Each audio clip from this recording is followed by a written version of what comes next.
فرقہ بندی شرک ہے، فرقوں کو ختم کرنا ہے تو ہم فرقوں کی مالی مدد کیوں کرتے ہیں؟ اس طرح مالی مدد کرنے سے تو فرقے ختم نہیں ہوں گے. آپ مالی مدد نہ کریں، وہ تب بھی آپ کا مال آ کے لے جائیں گے. مالی مدد کی وجہ سے نہیں ہے ایسا مسئلہ ہو رہا، آپ بے فکر رہیں. انڈائریکٹلی آپ نے جو کچھ بھی کرنا ہے ان تک پہنچ جانا ہے، ان کا نیٹ ورک اتنا اسٹرانگ ہے. فرقہ واریت ختم کرنے کے لیے یہ کام نہیں کرنا آپ نے کہ مالی مدد ختم کرنی ہے. فرقہ واریت ختم کرنے کے لیے آپ نے فرقہ واریت کو ایکسپوز کرنا ہے. جو جن فرقوں میں بیٹھے ہیں وہاں بیٹھے بیٹھے ہی اپنی اصلاح کر لیں تو فرقہ واریت خود بخود ختم ہو جائے گی.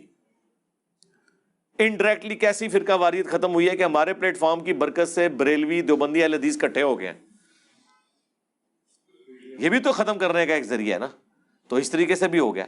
اس کے لیے ہمیں کوئی ان کے پیسے نہیں بند کرنے پڑے، کوئی کچھ نہیں کرنا پڑا، صرف ان کی غلطیاں ہائی لائٹ کی ہیں اور ان کی عوام اپنے فرقوں کو چھوڑ گئی ہے. تو مالی مدد تو ہم اللہ کی رضا کی خاطر کر رہے ہوتے ہیں. مسجد میں جو نماز پڑھنے آتا ہے، کسی بھی فرقے کی مسجد ہے، اس میں جب کوئی بندہ نماز پڑھتا ہے وہاں کے ریسورسز یوز کرتا ہے، وضو کا پانی یوز کرتا ہے، پنکھا لگا ہوتا ہے، ایئر کنڈیشن، ظاہر ہے بل دینے ہیں، تو اس میں آپ جو کنٹریبیوٹ کرتے ہیں تو آپ کے لیے ایک صدقہ جاریہ ہوتا ہے. ٹھیک ہے، آپ اس چکر میں نہ پڑیں کہ کس فرقے کا بندہ نماز پڑھ رہا ہے، اللہ کی نماز ہی آ کے پڑھ رہا ہے.